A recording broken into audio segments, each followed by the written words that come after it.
नमस्कार मित्रमैत्रिणींनो.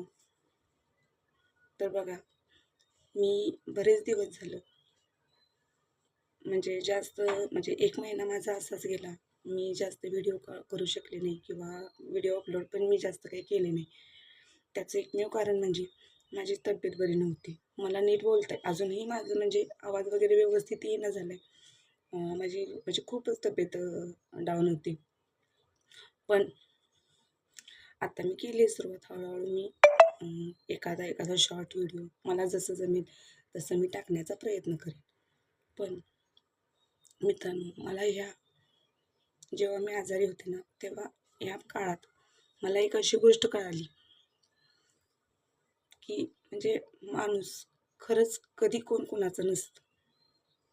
म्हणजे ज्यावेळी आपण आजारी असतो त्यावेळेस जे घरातलं पण आपणच करायचं असतं, बाहेरचं पण आपणच. मी भरपूर औषध वगैरे घेतलं, सगळं औषध म्हणजे घेत होते. परंतु शरीराला विश्रांती नसल्यामुळं त्या औषधांचा वगैरे काहीच उपयोग झाला नाही. आणि अशा घरी कोण व्यक्ती पण नाहीत, की बाबा तुझी तब्येत बरी नाही ना, तू राहू दे, तू काय करू नकोस, तू थोडा दिवस आराम कर, आम्ही सगळे ॲडजस्ट करतो, असं म्हणणारं पण कोण नव्हतं.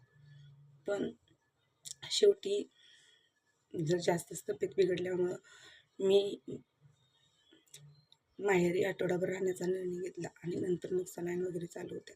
नंतर मी आता तिथून म्हणजे थोडीशी रिकवर झाल्यानंतर परत आले. पण माणसाला खरंच समोरच्या व्यक्तीची किंमत कधीच कळत नाही. जोपर्यंत ती व्यक्ती आपल्यासाठी कष्ट करत असते किंवा आपल्या प्रत्येक गोष्टी आपल्या हातात देत असते, तोपर्यंतच ती माणूस आपल्यासाठी म्हणजे चांगला असते. परंतु त्याच्या पडत्या काळात किंवा कुठल्या पण वेळेस त्याच्याकडून आपल्याला म्हणजे बाबा आता या व्यक्तीकडून आपल्याला काही फायदा होणार नाही किंवा काय, त्यावेळेस त्या व्यक्ती आपले खरे रंग दाखवायला सुरुवात करतात. माझ्या बाबतीतही असंच घडले.